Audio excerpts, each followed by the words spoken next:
Et si je vous disais qu'un manuscrit ancien caché depuis des siècles pourrait réécrire l'histoire du christianisme tel que nous la connaissons, imaginez ouvrir un livre poussiéreux découvert en Turquie, révélant un évangile qui prétend que Jésus n'était pas le Fils de Dieu, mais plutôt un prophète, et que Judas était celui qui a été crucifié à sa place. Il s'agit du récit choquant de l'évangile de Barnabas, un texte qui non seulement remet en question les croyances chrétiennes fondamentales, mais s'aligne également sur les perspectives islamiques. Restez dans les parages pendant que nous plongeons dans les incroyables implications de cet évangile perdu et explorons pourquoi il a suscité une telle controverse dans le monde de la foi. Lorsqu'une relique ancienne fait surface, en particulier si elle est aussi importante qu'une Bible, elle ne manquera pas d'attirer l'attention des historiens, des théologiens et des croyants du monde entier. C'est le cas de l'étonnante découverte en Turquie, une terre riche en histoire biblique. Cette Bible ancienne, qui daterait de plus de 200 ans, a intrigué de nombreuses personnes par sa capacité à réécrire des aspects importants de l'histoire religieuse. Mais ce qui rend cette découverte encore plus intrigante est son contenu, écrit dans les langues anciennes du syriaque et de l'araméen, orientant des récits qui s'écartent de manière intrigante des écritures canoniques chères à des millions de chrétiens. Au cœur serein de la Turquie, au milieu de ruines antiques qui murmurent des récits de siècles passés, des experts ont mis au jour cette relique dont les pages ont résisté aux ravages du temps. En approfondissant, ce qu'ils ont découvert n'était pas n'importe quelle Bible, mais une Bible qui présentait un récit que certains pourraient trouver déconcertant et inconnu. Ils parlent d'une représentation de Jésus-Christ qui contraste fortement avec le texte du Nouveau Testament que les chrétiens connaissent le mieux. Son émergence soulève la question suivante. Que dit réellement l'histoire de l'homme dont les enseignements constituent le fondement de la foi chrétienne? Les scripts, nichés dans ces pages usées, offrent des aperçus chargés d'implications historiques, écrits dans des langues longtemps vénérées pour leur rôle dans les premiers textes chrétiens et juifs. Les mots gravés en syriaque et en araméen, anciens exigeant non seulement une traduction compétente, mais aussi une interprétation approfondie. Ces langues, qui étaient autrefois le jargon d'empires entiers, ont servi de vecteur à de profondes philosophies religieuses et jouent un rôle crucial dans le décodage des secrets de cette Bible. Alors que le monde universitaire se lance dans un processus méticuleux d'authentification, ces efforts deviennent un mélange fascinant de prouesses linguistiques et d'érudition historique. Cette Bible, enveloppée dans l'énigme de son origine, n'est pas simplement un artefact. C'est un pont vers une époque où les fondements des enseignements spirituels ont commencé à prendre forme. Pour comprendre le contexte et les implications de cet artefact, il est essentiel d'examiner ces contradictions avec les 4 évangiles canoniques. Naturellement, cela suscite un profond débat. Ce texte, si en désaccord avec le récit établi, pourrait-il offrir un aperçu des premières diversités théologiques qui existaient aux côtés de doctrines plus largement acceptées? Les premiers textes chrétiens permettaient-ils une telle pluralité de points de vue concernant les principes centraux de la foi? Ces riches perspectives nous poussent à reconsidérer les binaires des récits historiques. L'authenticité de tout texte ancien dépend non seulement de la datation au carbone 14 ou de l'analyse des Écritures, mais également de son alignement ou de son absence avec les conventions connues de son époque supposée. Les implications de cette découverte sont particulièrement intenses, car elles suggèrent l'existence de traditions chrétiennes très différentes remontant au 1er siècle. Les érudits et les théologiens ont désormais pour tâche d'examiner les différentes spéculations pour discerner comment de tels récits auraient pu être parallèles ou diverger de ceux qui ont façonné les canons bibliques modernes. Cette découverte, à la croisée de l'histoire et de la théologie, nous oblige à repenser ce que nous savons et à accepter certaines incertitudes dans le cadre de la quête de la vérité. Il donne non seulement un aperçu des enseignements chrétiens alternatifs, mais peut également donner du crédit aux récits trouvés dans les traditions non chrétiennes. Alors que les experts poursuivent leur analyse, le monde regarde avec haleine. Chaque révélation offre une pièce du puzzle d'une image grandiose et impressionnante du voyage spirituel de l'humanité. Chaque chapitre découvert pourrait redéfinir ou enrichir la compréhension de l'histoire religieuse, un effort qui concerne autant les histoires racontées que celles qui restent à découvrir. L'évangile de Barnabas niché dans les pages de l'ancienne Bible récemment découverte en Turquie, présente un récit qui ébranle les fondements de la théologie et de l'histoire chrétienne. Ce texte, vieux de plus de 2 millénaires, dresse un tableau de Jésus-Christ qui s'écarte fortement des écritures canoniques défendues par le christianisme dominant. Au centre de cette représentation alternative se trouve l'affirmation selon laquelle Jésus n'était pas le divin Fils de Dieu, mais plutôt un prophète vénéré. Cette caractérisation s'aligne plus étroitement sur les enseignements islamiques qui reconnaissent Jésus comme l'un des grands prophètes, déclenchant ainsi un débat théologique qui traverse les religions et les cultures. L'une des affirmations les plus frappantes de l'évangile de Barnabas est l'affirmation selon laquelle ce n'est pas Jésus qui a été crucifié, mais plutôt Judas Iscariote. Ce récit remet fondamentalement en question les événements fondamentaux de la crucifixion et de la résurrection, qui sont essentiels à la foi chrétienne. Selon les évangiles traditionnels du Nouveau Testament de Matthieu, Marc, Luc et Jean, Jésus a sciemment embrassé son sacrifice sur la croix pour expier les péchés de l'humanité, accomplissant les prophéties et affirmant sa nature divine. En revanche, l'évangile de Barnabas suggère une tournure dramatique, un changement trompeur menant à la crucifixion de Judas, laissant Jésus poursuivre sa mission prophétique. Cette représentation invite les lecteurs et les croyants à réévaluer leur compréhension des principes clés tels que le salut et la rédemption. La croyance en la résurrection de Jésus est essentielle pour les chrétiens, car elle symbolise la victoire sur le péché et la mort et offre la promesse de la vie éternelle. L'évangile de Barnabas, en niant cet événement, implique une voie radicalement différente vers l'illumination spirituelle et le salut, une voie dans laquelle la prophétie, plutôt que la divinité, est mise en avant. L'évangile de Barnabas soulève également des questions sur la formulation de la Sainte Trinité. La doctrine chrétienne de la Trinité, affirmant le Père, le Fils et le Saint-Esprit comme 3 personnes en un seul Dieu, est la pierre angulaire de la croyance chrétienne.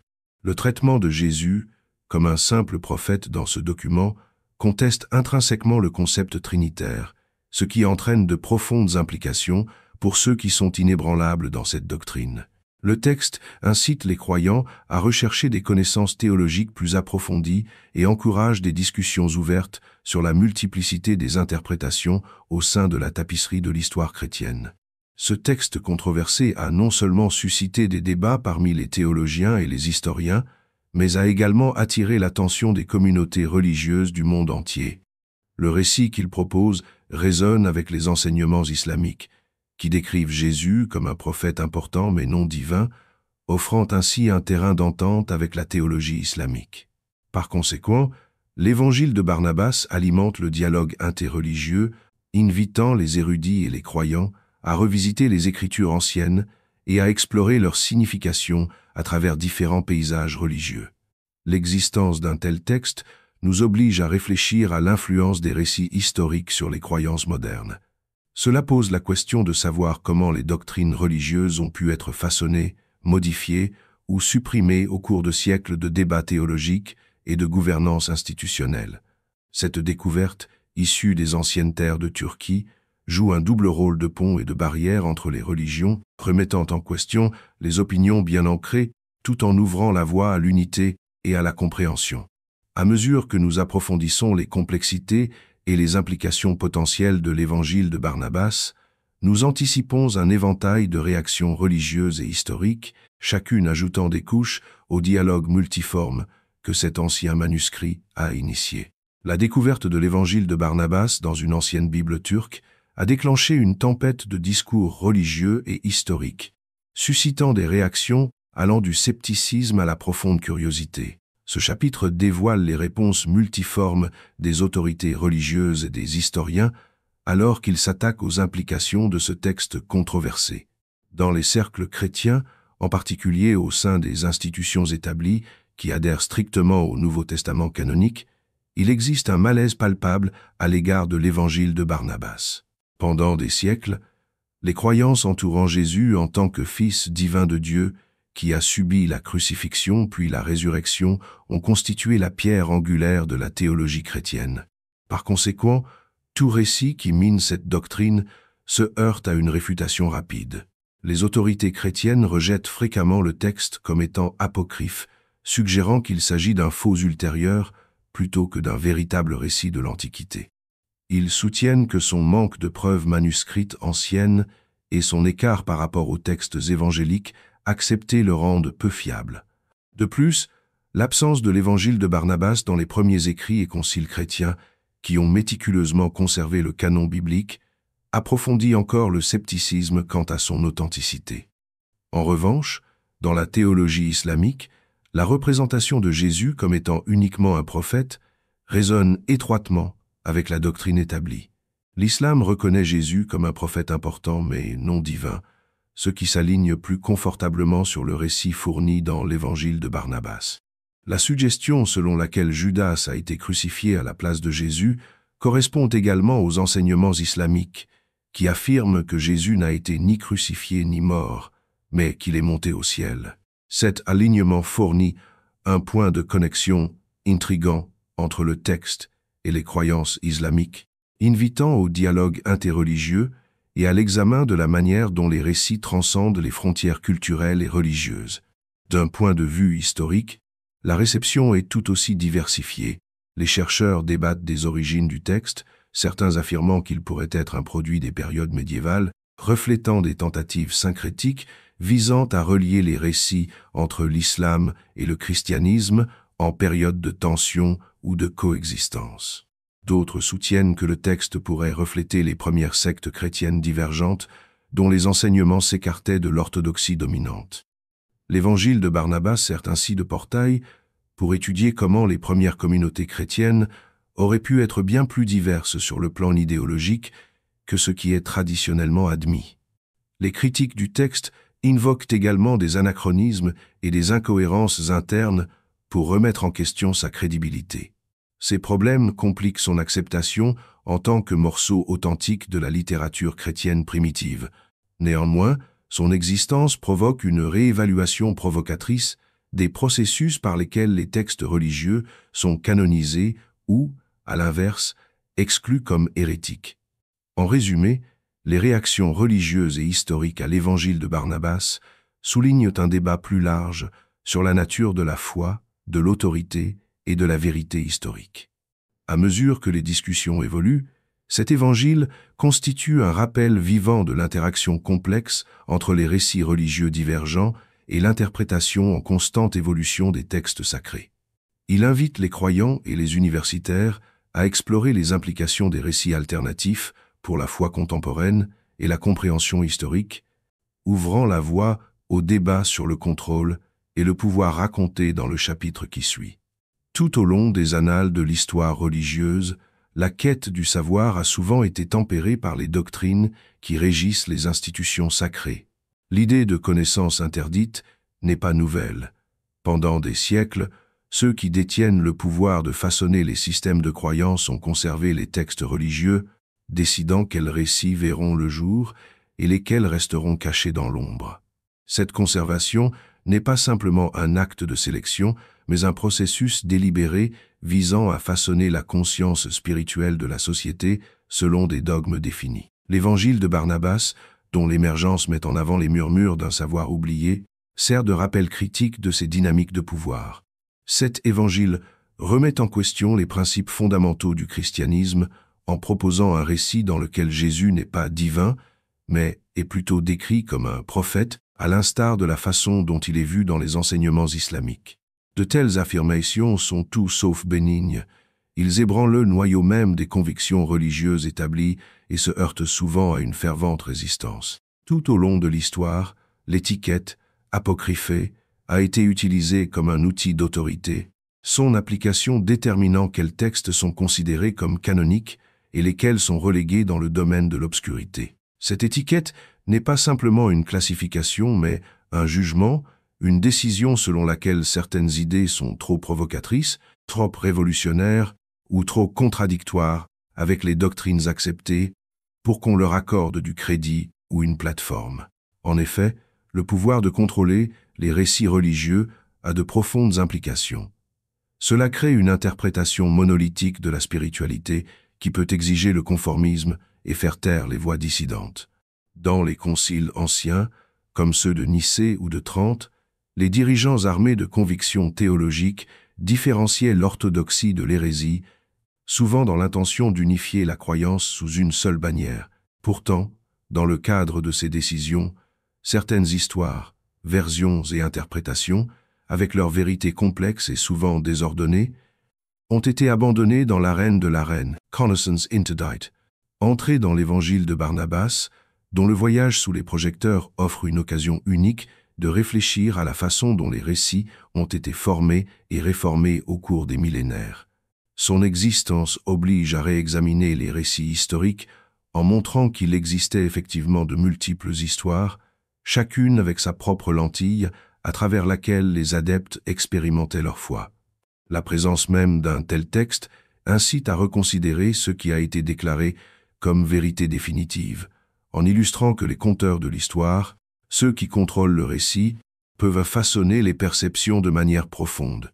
Pourtant, au cœur de la controverse réside un noyau de peur, la peur que des connaissances cachées puissent démanteler des croyances de longue date et remettre en question les fondements de la certitude religieuse. En effet, alors que nous sommes au bord de ces révélations, nous devons nous demander qui profite de la suppression de telles connaissances et qui y perd. Les textes considérés comme interdits sont-ils vraiment dangereux ou contiennent-ils une sagesse transformatrice qui pourrait inspirer un dialogue spirituel plus riche et plus inclusif?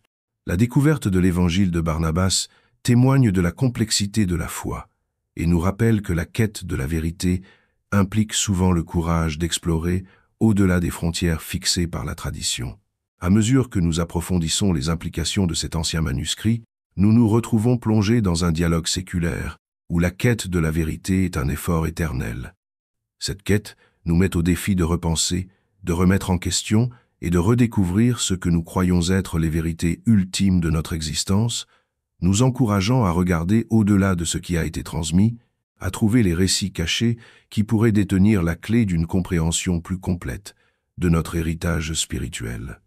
Alors que nous approfondissons les implications modernes de l'ancien manuscrit trouvé en Turquie, nous nous embarquons dans un voyage profond qui remet en question nos perceptions et nous pousse à réfléchir sur la quête persistante de la vérité. L'évangile de Barnabas, avec son recadrage dramatique de la vie de Jésus et de la crucifixion, nous propulse dans un monde de mystère et d'exploration, déclenchant des débats et attisant la curiosité dans les domaines scientifiques et spirituels. À une époque où l'information circule librement et où la communication mondiale relie diverses cultures, les découvertes contenues dans ce manuscrit nous obligent à réexaminer les récits historiques que nous acceptons depuis longtemps. Les historiens, les théologiens et les chercheurs se trouvent à un carrefour unique où les frontières de la foi et de l'histoire s'estompent et où la quête de l'authenticité devient plus pressante que jamais.